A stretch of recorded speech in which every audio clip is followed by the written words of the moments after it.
Greetings 11th class political science students, welcome back to our channel. Hope you all are doing great. Today we are going to do part 8 of the chapter Judiciary. That is 6th chapter and we are going to do part 8 of this chapter. In last class, in which we have done basically 7th part, we have discussed positive and negative aspects of judicial activism. Right? And today the topic which we are going to discuss is judiciary and rights. What is the relation, right? And what is the importance of judiciary in providing rights? I hope till here everything is completely clear to all of you. 7 parts you have seen and I hope they all are completely clear to all of you. So let us discuss from today judiciary and rights. We have already seen that the judiciary is entrusted with the task of protecting rights of individuals. अब देखो judiciary का importance क्यों है, क्यों हम लोगों ने judiciary को इतना ज्यादा इंपॉर्टेंस दिया हुआ है? इतना ज्यादा इंपॉर्टेंस हम लोगों ने इसलिए दिया हो क्योंकि हम लोगों ने क्या किया है, जुडिशरी को वर्क दिया बहुत इंपॉर्टेंट, और वो क्या है, हमारे राइट्स को प्रोटेक्ट करने का, राइट? क्योंकि अगर जुडिशरी नहीं है then in whose shelter we will go if our fundamental rights or any right is violated, है ना? तो इसीलिए, क्योंकि देखो हर एक पर्सन, हर एक ग्रुप राइट्स को क्यों एंजॉय कर पाता है, क्योंकि उनके माइंड में श्योरिटी है, सिक्योरिटी है कि अगर राइट्स का एक्सप्लॉइटेशन होता है तो देयर इज समवन ऑन हुम दे कैन ट्रस्ट, और वो क्या है, हमारी जुडिशरी है, right? The constitution provides 2 ways in which the Supreme Court can remedy the violation of rights, और हमारे कॉन्स्टिट्यूशन में 2 मेथड प्रोवाइड करवाए गए हैं जिसे सुप्रीम कोर्ट क्या कर सकता है, रेमेडी मतलब सोल्यूशन, है ना? तो रेमेडियल होता है ना, remedial classes I have told you already also. तो रेमेडी किसके लिए, for the violation of the rights. अगर वायलेशन हो रहा है राइट्स का तो हमारे कॉन्स्टिट्यूशन ने क्या प्रोवाइड किया है, 2 ways प्रोवाइड करवाए हैं, जिसकी तरफ से क्या हो सकता है कि हमारे फंडामेंटल राइट्स का अगर कोई वायलेशन कर रहा है तो हम कैसे प्रोटेक्ट कर सकते हैं, और उसमें सबसे इंपॉर्टेंट रोल है हमारी जुडिशरी का, राइट? तो first it can restore fundamental rights by issuing writs of habeas corpus, mandamus etcetera. 5 writs I think अब आप लोगों को क्लियर होनी चाहिए, है ना? With the name habeas corpus यानी represent the body in front of the court, mandamus जो एक टाइप से ऑर्डर होता है ना, कि इस क्राइटेरिया के अकॉर्डिंग वर्क करो, किसी पर्सन को उसकी अथॉरिटी के बारे में, उसकी ड्यूटीज के बारे में मेमोराइज कराने के लिए, राइट? उसके बाद quo warranto, prohibition, certiorari. Quo warranto जब किसी पर्सन ने कोई वर्क किया तो क्यों किया, किस अथॉरिटी के साथ किया, राइट? प्रोहिबिशन क्या होता है, प्रोहिबिशन होता है किसी काम को करने से मना करना, कि आप ये काम नहीं कर सकते क्योंकि आपके जुरिस्डिक्शन में नहीं है. कर्टियोररी यानी कि जब सुप्रीम कोर्ट किसी लोअर कोर्ट से कोई केस अपने पास मंगवाता है, क्योंकि सुप्रीम कोर्ट को लगता है, और हाई कोर्ट भी लोअर कोर्ट से मंगवा सकते हैं अगर उनको लगता है कि उसमें कोई ऐसा इश्यू है जो डिस्कस होना चाहिए. Got it? और उसमें कुछ कॉन्स्टिट्यूशनल एक्सप्लेनेशन के रिगार्डिंग कुछ इश्यू आ रहा है. सेकंड क्या है, the supreme court can declare the concern law as unconstitutional and therefore non operational. That is article 13. अब देखो 2 इंपॉर्टेंट मेथड्स क्या हैं, 2 इंपॉर्टेंट रेमेडीज क्या हैं जिसकी वजह से हमारे फंडामेंटल राइट्स के वायलेट होने से बचाया जा सकता है. एक तो फंडामेंटल राइट्स के रिगार्डिंग जो हमारा आर्टिकल 32 है, जिसमें डिफरेंट रिट्स इश्यू होती हैं, और उन रिट्स के थ्रू क्या होता है, उन रिट्स के थ्रू हमारी जुडिशरी इंश्योर करती है कि फंडामेंटल राइट्स को प्रोटेक्ट करके रखेगी. और सेकेंडली क्या होता है, सुप्रीम कोर्ट कोई ऐसा लॉ जो कॉन्स्टिट्यूशन के अकॉर्डिंग नहीं है, अनकॉन्स्टिट्यूशनल है, उसको क्या डिक्लेयर करेगा, इनवैलिड डिक्लेयर करेगा, और उसके बाद एंड देयरफॉर नॉन ऑपरेशनल, मतलब वो लॉ इंप्लीमेंट ही नहीं होगा. That is article 13. ये तीनों आर्टिकल्स, अब देखो आर्टिकल 226 किसके लिए लिखा है, आपको भी बातें ना बड़े अच्छे से याद होनी चाहिए, because we have discussed it a lot of times. Article 32 supreme court, article 226 high court, article 13 यानी सुप्रीम कोर्ट की वो पावर जिसके थ्रू वो किसी भी लॉ को डिक्लेयर कर सकती है अनकॉन्स्टिट्यूशनल. समझ आया? तो ये 2 मेथड है जिसके थ्रू हमारा सुप्रीम कोर्ट अगर वायलेशन हो रहा है किसी के फंडामेंटल राइट्स का तो उसके रिगार्डिंग रेमेडी प्रोवाइड करवा सकता है. Got it?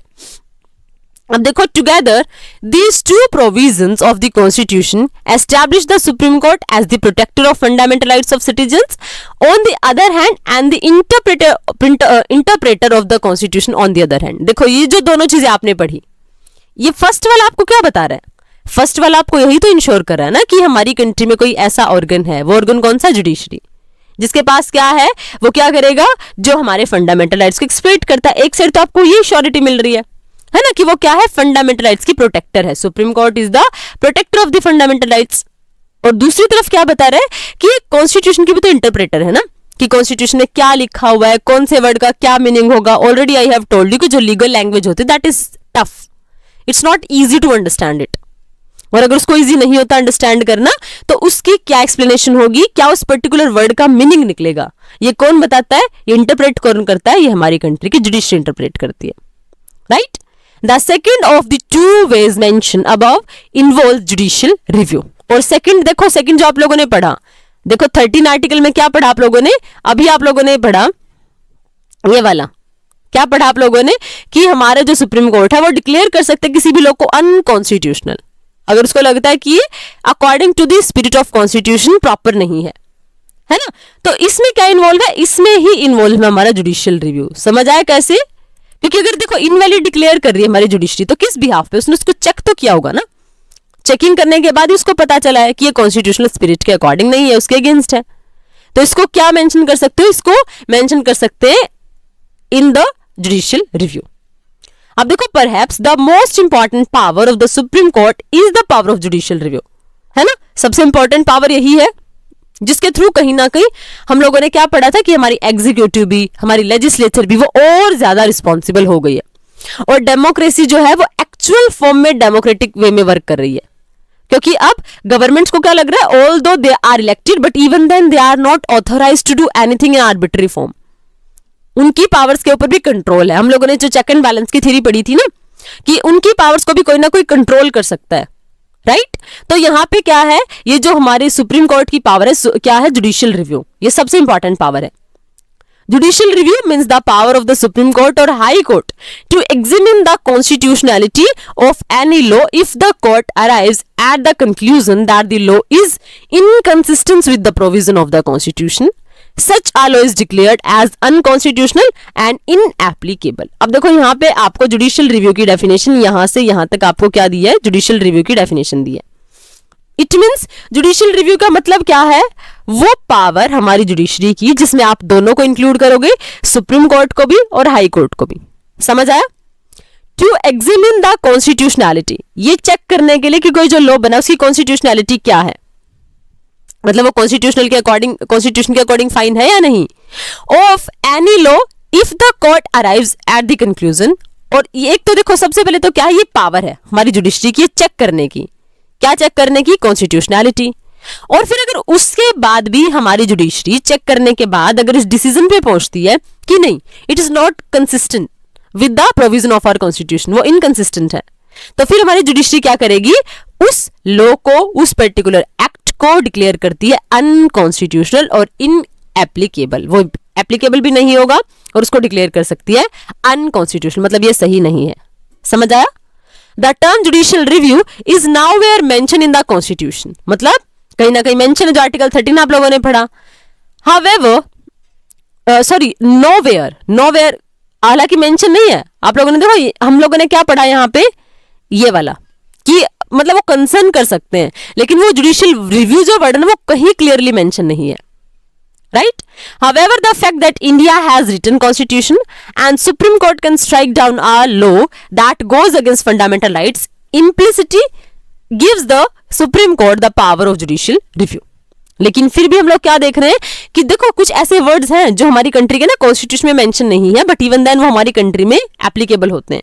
जैसे आप लोगों ने फेडरल वर्ड सुना होगा, फेडरल जब हम डिवीजन करते हैं पावर्स का, तो जो फेडरल टर्म है ना, फेडरल वर्ड है, वो हमारे कॉन्स्टिट्यूशन में कहीं भी मेंशन नहीं है। बल्कि आर्टिकल 1 में क्या लिखा गया है कि हमारी कंट्री क्या होगी, India will be a union of the states, मतलब स्टेट्स का एक यूनियन होगी, लेकिन फेडरल वर्ड कहीं पर मेंशन नहीं है। बट हमारी कंट्री में क्या होता है, फेडरल स्ट्रक्चर की पूरी फीचर्स आपको देखने को मिल जाएंगी, राइट। साथ ही साथ सेम यहाँ पे भी क्या है, सेम यहाँ पे भी यही है कि हमारी कंट्री में कहीं जुडिशियल रिव्यू लिखा हुआ नहीं मिल रहा, लेकिन फिर भी क्या है, हमारी कंट्री में सुप्रीम कोर्ट के पास पावर है जुडिशियल रिव्यू की। और सिर्फ पावर ही नहीं है, बल्कि उसको बहुत इंपॉर्टेंट वे में यूज भी किया गया। बहुत सारे एग्जांपल्स हम लोगों ने पढ़ लिए कि बहुत सारे लॉज, बहुत सारे रूल्स रेगुलेशंस ऐसे हैं जो क्यों बने, because of judicial review only. right?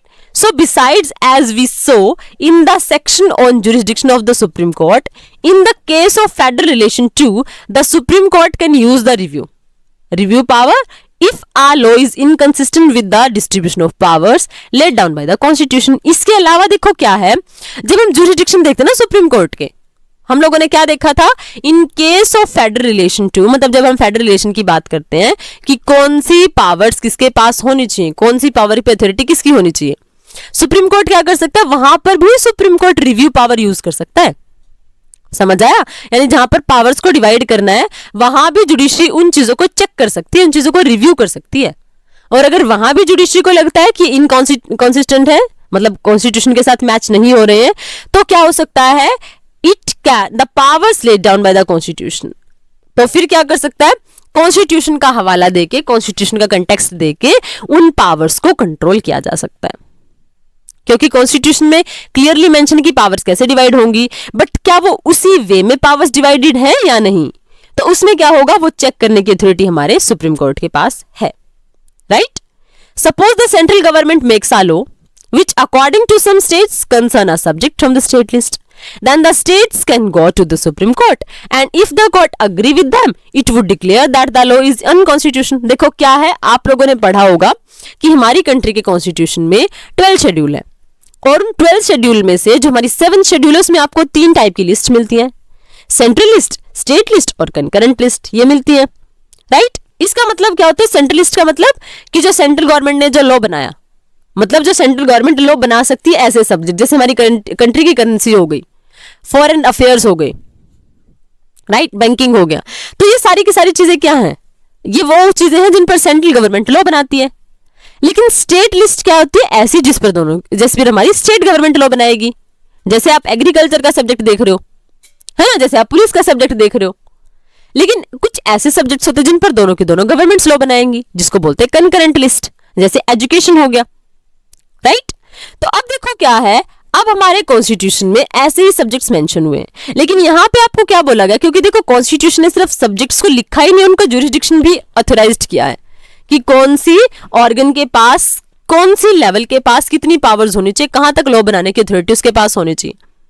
तो ऐसे में, क्योंकि जब हम लोगों ने क्लियर कर दिया कि सेंट्रल गवर्नमेंट सिर्फ सेंट्रल लिस्ट पे लॉ बनाएगी, स्टेट गवर्नमेंट सिर्फ स्टेट लिस्ट पे लॉ बनाएगी, तो ऐसे में अगर देखो ऐसा होता है ना कि स्टेट गवर्नमेंट का वो पर्टिकुलर सब्जेक्ट है लेकिन सेंट्रल गवर्नमेंट इस पर लॉ बना दिया, तो क्या होगा, ऐसी सिचुएशन में अगर स्टेट को लगता है नहीं ये तो मेरा क्राइटेरिया है, यहाँ तो मेरे को लॉ बनाने चाहिए, और यहाँ पर सुप्रीम कोर्ट, सॉरी, यहाँ पर हमारी कंट्री की गवर्नमेंट ने क्या कर दिया, सेंट्रल गवर्नमेंट ने क्या कर दिया, वो कहीं ना कहीं अपनी एक्सेस अथॉरिटी दिखा रहे, वो हमारे एरिया में इंटरफेयर कर रहे हैं, तो because they are having the right ना, अब वो कहां जाएंगे, they will go to judiciary, और वो क्या बताएंगे जुडिशरी को कि हमारा क्राइटेरिया है और यहां पर सेंट्रल गवर्नमेंट जबरदस्ती लॉ बना रही है। समझ आया? तो ऐसे में फिर हमारा सुप्रीम कोर्ट क्या करेगा, उन सारी की सारी चीजों को चेक करेगा। समझ आया? और अगर ऐसा है कि एक्चुअल में वो लॉ बिलोंग होना चाहिए स्टेट गवर्नमेंट के साथ, और उस पर सेंट्रल गवर्नमेंट ने लॉ बनाया, तो उस ऐसे लॉ को भी क्या बोला जाएगा, अनकॉन्स्टिट्यूशनल डिक्लेयर कर दिया जाएगा। मतलब क्या क्लियर आप लोगों को समझ आया कि जो जुरिस्डिक्शन है ना, आपको उसके अकॉर्डिंग वर्क करना पड़ेगा, हमारी गवर्नमेंट को भी उसी के अकॉर्डिंग वर्क करना पड़ेगा। ऐसा नहीं कि वो सेंटर पे बैठे तो मनमाने तरीके से वर्क करेगी, right? So in this sense, the review power of the Supreme Court includes power to review legislation on the ground that they violate fundamental rights or on the ground that they violate the federal distribution of powers।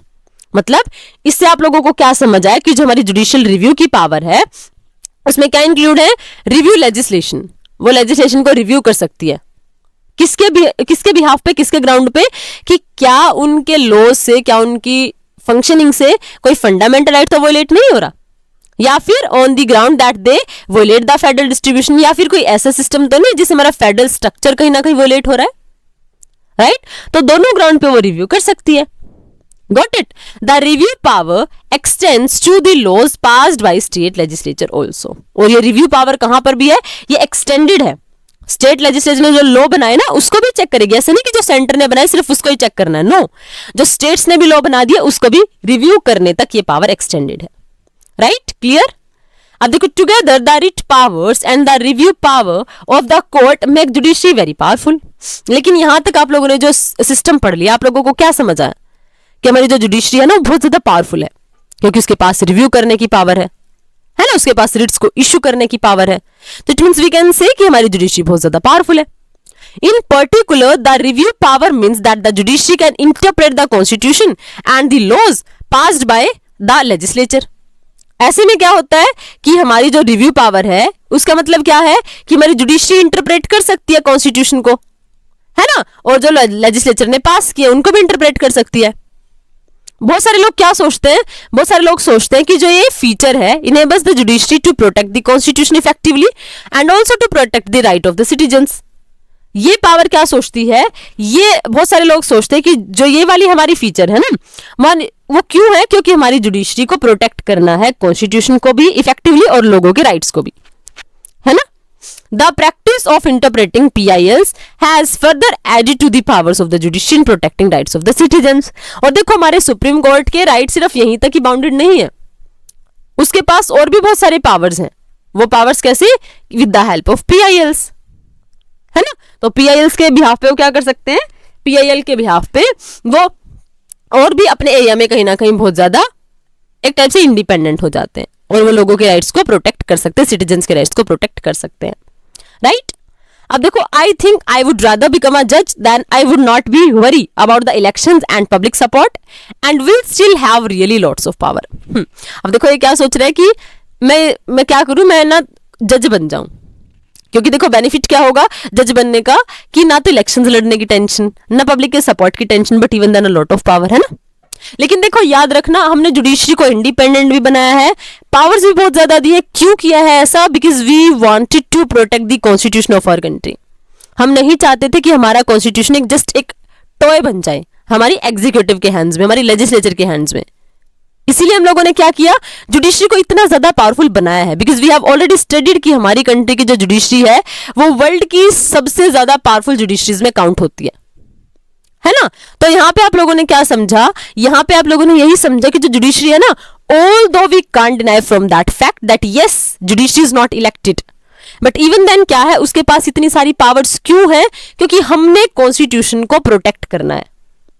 और इसीलिए हमारे constitution makers के mind में ये था कि क्योंकि हमारी कंट्री में रिप्रेजेंटेटिव डेमोक्रेसी है, तो रिप्रेजेंटेटिव कहीं ना कहीं क्या कर सकते हैं, कॉन्स्टिट्यूशन को अपने अकॉर्डिंग मोल्ड करने की कोशिश कर सकते हैं। लेजिस्लेचर ऐसे कोशिश कर सकती है कि पूरे के पूरे कॉन्स्टिट्यूशन को ही बदल दे, है ना। तो ऐसे में कोई ना कोई ऑर्गन तो होना चाहिए ना जो हमारे कोर कॉन्स्टिट्यूशन को प्रोटेक्ट करके रखे, समझ आया।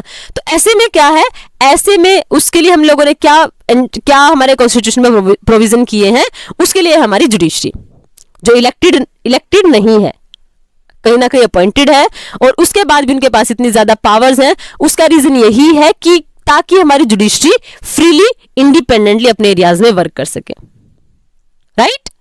Clear to all, I hope यहां तक आपको क्लियर है। Okay, so do you remember that in the chapter on rights we mentioned that right against exploitation? पढ़ा था हम लोगों ने आर्टिकल 23 और 24 जिसमें right against exploitation पढ़े थे। The right prohibits forced labor, trade in human flesh and prohibits employment of children in hazardous job. मतलब ये आप बेसिकली क्या डील करता है, किसके साथ डील करता है right against exploitation. Forced labour नहीं करा सकते, मतलब देखो जैसे पहले बेगार वर्ड आप लोगों ने सुना होगा, विदाउट सैलरी वर्क या फिर जबरदस्ती वर्क करवाना, वो नहीं करा सकते हैं। ह्यूमन बींग्स का ट्रेड नहीं कर सकते हैं। देखो पहले स्लेव ट्रेड आप लोगों ने सुना होगा, आप लोगों ने वर्ल्ड हिस्ट्री पढ़ी तो उसमें पढ़ा भी होगा। स्लेव ट्रेड फ्रांस में बहुत ज्यादा पॉपुलर था, अफ्रीका में बहुत ज्यादा पॉपुलर था, लेकिन अब ऐसा नहीं है, ट्रेड भी नहीं हो सकता ह्यूमंस का। और इसके अलावा जो चिल्ड्रन है उनके एम्प्लॉयमेंट नहीं हो सकता कोई हजार्ड जॉब में। आप लोगों ने सुना होगा कि जो छोटे छोटे बच्चे हैं उनको अगर इलीगल वे से वर्क किया जाता है तो that is a punishable crime, है ना। But the question is how could those whose right were violated, है ना, अप्रोच द कोर्ट्स। लेकिन अब ये क्वेश्चन ये है कि जिन पीपल के राइट्स के एक्सप्लॉइटेशन हो रहा है वो अप्रोच कैसे करेंगे कोर्ट में, right. PIL and judicial activism made it possible for the courts to consider these violations. ऐसे में इंपॉर्टेंस किसका इंक्रीज हुआ, ऐसे में जो इंपॉर्टेंस है वो इंक्रीज हुआ PILs का, क्योंकि PILs के थ्रू और जुडिशियल एक्टिविज्म के थ्रू ये पॉसिबल हुआ है कि कोर्ट्स में जा सकते हैं अगर फंडामेंटल राइट्स का वायलेशन हो रहा है तो। Thus the court considered a whole set of cases, the blinding of the jail inmates by the police. अब देखो आप लोगों ने पढ़ा था ना, पिछली कल वाली क्लास में हम लोगों ने डिस्कस किए थे कि कुछ लोगों की जो जेल में बंद थे उन लोगों के राइट्स नहीं मिल पा रहे थे, टॉर्चर किया जा रहा था उनको पुलिस से बार बार। तो ऐसे में क्या है कि अगर जेल के रिप्रेजेंटेटिव्स हैं वो टॉर्चर कर रहे हैं तो उसके अगेंस्ट आप लोगों ने पीआईएल का कंट्रीब्यूशन देखा है ना। इनह्यूमन वर्किंग कंडीशन, जैसे स्टोन क्वेरिंग वगैरह होती है उसमें, सेक्सुअल एक्सप्लॉयटेशन ऑफ चिल्ड्रन, ये सारी चीजें and so on. This trend has made rights really meaningful for the poor and disadvantage section. और ये जो ट्रेंड है ना जुडिशियल एक्टिविज्म का, जुडिशियल रिव्यू का और ये पीआईएल्स का, इसने क्या कर दिया, इसने हमारे कॉन्स्टिट्यूशन को और ज्यादा मीनिंगफुल बना दिया। क्यों बनाया? क्योंकि अब हमारा जो कॉन्स्टिट्यूशन है वो उन सभी के राइट्स के लिए एक्चुअल में प्रोटेक्ट कर पा रहा है with the help of judiciary, जिसके लिए हम लोगों ने कॉन्स्टिट्यूशन इंप्लीमेंट किया कि किसी के राइट का एक्सप्लॉयटेशन नहीं होगा, सभी को इक्वल राइट्स मिलेंगे, है ना, सबकी डिग्निटी को मेंटेन करके रखा जाएगा। तो उसमें जो पीआईएल्स हैं, जुडिशियल एक्टिविज्म है, जुडिशियल रिव्यू है, उसमें उसने बहुत इंपॉर्टेंट रोल प्ले किया है। राइट, होप यहां तक आपको कंप्लीटली क्लियर है। अगर कोई डाउट है तो यू कैन आस्क। अब देखो इसके अलावा और क्या है, ये जो paragraph, did you know that the practice of public interest litigation is now becoming more and more acceptable in many other countries? मतलब कि आपको पता है कि जो पीआईएल की प्रैक्टिस है वो सिर्फ हमारी कंट्री में नहीं है बल्कि और बहुत सारी कंट्रीज में भी एप्लीकेबल है। Okay, while many countries across the world, particularly in South Asia and Africa, practice some form of judicial activism comparable to that of the Indian judiciary, the Constitution of South Africa has incorporated public interest litigation on its Bill of Rights. मतलब देखो हर एक country की situation अलग अलग है ना, circumstances अलग अलग होती हैं, सिचुएशंस अलग अलग होती हैं, सोशल स्ट्रक्चर, पॉलिटिकल कंडीशन अलग अलग होती हैं। तो उसके बिहाफ पे क्या होता है, उसके बिहाफ पे जो हमारी कंट्री का जुडिशियल एक्टिविज्म है वो औरों के कंपैरिजन में थोड़ा डिफरेंट होता है। राइट, तो ऐसे में देखो क्या हो सकता है कि ऐसे में जो हमारी कंट्री की जुडिशियल एक्टिविज्म है वो साउथ अफ्रीका से कहीं ना कहीं सेपरेट है। राइट, हमारी कंट्री में जो कॉन्स्टिट्यूशन है वो साउथ अफ्रीका से कैसे अलग है, देखो हम लोगों ने पीआईएल को अलग से मेंशन किया हुआ है ना, जैसे हम लोगों ने पढ़ा कि जुडिशियल रिव्यू कहीं भी मेंशन नहीं, बट इवन देन वो है हमारे कॉन्स्टिट्यूशन में, है ना। लेकिन देखो साउथ अफ्रीका में क्या है, बिल ऑफ राइट्स के साथ ये क्या है, इनकॉर्पोरेटेड है। Right, thus in South Africa it's a fundamental right of citizen to bring before the constitutional court cases of violation of other person rights। मतलब देखो हमारी कंट्री में फंडामेंटल राइट्स में इंक्लूड नहीं होता ना पीआईएल्स और ये सारी की चीजें फंडामेंटल राइट्स में इंक्लूड नहीं है। लेकिन साउथ अफ्रीका में क्या डिफरेंस है, साउथ अफ्रीका में ये डिफरेंस है हमारी कंट्री के कंपैरिजन में कि अगर वहां पे फंडामेंटल राइट्स का एक्सप्लॉयटेशन हो रहा है तो फिर क्या होगा, वहां पर साउथ अफ्रीका में क्या है, लोग कोर्ट में जाएंगे। क्यों? क्योंकि अगर और पर्सन के राइट्स का भी एक्सप्लॉयटेशन हो रहा है ना तो पीआईएल की फॉर्म में वो लोग कहां जा सकते हैं, अपनी कंट्री की जुडिशरी के पास जा सकते हैं। Right, this is the difference. मतलब हमारी कंट्री में फंडामेंटल राइट्स की कैटेगरी में इंक्लूड नहीं होता है। हमने फंडामेंटल राइट्स में कहीं पीआईएल का नेम नहीं पढ़ा। हम लोगों ने यह भी पढ़ा कि हमारी कंट्री में जुडिशियल रिव्यू टर्म कहीं भी मेंशन नहीं है। कॉन्स्टिट्यूशन में review, judicial review word is it's no mention anywhere, है ना। लेकिन फिर भी हमारी कंट्री के कॉन्स्टिट्यूशन में वो वैल्यूज हैं कि वो यूज करता है इन सारी की सारी टर्म्स को in practice. Right, in the same manner I have given you example of federal word also, जो हमारे कॉन्स्टिट्यूशन में कहीं मेंशन नहीं है, but even then it is practised in our constitution, it's practised in our country. Right, तो ये आज आप लोगों ने जो स्टडी किया बेसिकली वो हम लोगों ने क्या स्टडी किया कि हमारी कंट्री में जुडिशियल रिव्यू जो है और जुडिशरी और राइट्स उसका क्या कनेक्शन है, क्या रिलेशन एस्टैब्लिश होता है, that we have discussed in today's class. तो बेसिकली आप लोगों को क्या समझ आया कि जो जुडिशरी है ना उसको हम लोगों ने इतना इंडिपेंडेंट क्यों बनाया है, वो आप लोगों को समझ आया। कैसे हमारी कंट्री में जो जुडिशरी है वो राइट्स के एक्सप्लॉयटेशन को प्रोटेक्ट करती है, मतलब राइट के अगेंस्ट अगर राइट्स हो का एक्सप्लॉयटेशन हो रहा है तो उसके अगेंस्ट में आपके राइट्स को कैसे प्रोटेक्ट करती है। आप लोगों ने आर्टिकल 32 पढ़ा, सॉरी 32 पढ़ा, 226 पढ़ा और आर्टिकल 13 पढ़ा, जिसमें हम लोगों ने डिफरेंट वे में डिस्कस किया कि कैसे जुडिशरी इंश्योर करती है कि सभी के पास राइट्स होने चाहिए, है ना। क्योंकि इसका ट्रस्ट हम लोगों ने इसको इंटरेस्टिंग इसलिए किया है। क्यों इंटरेस्टेड है जुडिशरी, क्योंकि हमें ट्रस्ट है पूरा का पूरा, हमारे माइंड में पूरा फेथ है कि हमारी जुडिशरी क्या करेगी, हमारे इंडिविजुअल के राइट्स को प्रोटेक्ट करके रखेगी। उसके बाद हम लोगों ने जुडिशियल रिव्यू की टर्मिनोलॉजी पढ़ी कि आप हाई कोर्ट्स में भी जा सकते हो, आप सुप्रीम कोर्ट में भी जा सकते हो अगर कुछ ऐसा लगता है कि कोई लॉ बन रहा और वो कॉन्स्टिट्यूशनल स्पिरिट के अगेंस्ट है। राइट, और जुडिशरी के पास इतनी अथॉरिटी हम लोगों ने दे रखी है कि वो उस लॉ को इनवैलिड डिक्लेयर कर सकती है जो कॉन्स्टिट्यूशन के अकॉर्डिंग नहीं है, राइट? इसके अलावा हम लोगों ने और क्या स्टडी किया, जो फेडरल रिलेशन और ये सारी की सारी चीजें हम लोगों ने डिस्कस की कि सिर्फ हमारे इंडिविजुअल के रिगार्डिंग नहीं है, स्टेट्स के रिगार्डिंग भी है, क्योंकि हम लोगों ने क्लियरली प्रोविजंस किए हैं regarding the distribution of powers कि सेंटर के पास ये पावर है, स्टेट के पास ये है। अगर ऐसे में सेंट्रल गवर्नमेंट कहीं ये सोचे कि मैं ज्यादा पावरफुल हूं, दैट्स नॉट पॉसिबल, क्योंकि क्राइटेरिया डिफाइन है। और अगर वो ओवरथ्रो करने की कोशिश करते हैं स्टेट गवर्नमेंट के राइट्स को, तो भी जुडिशियल रिव्यू वर्क करेगा, right?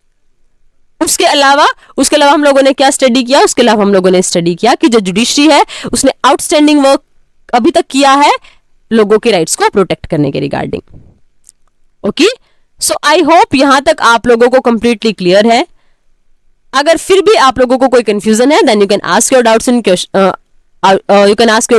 Question in comment section. We will start part 9th of chapter judiciary from the next video. In that we will discuss judiciary and parliament. उनका क्या relation होता है?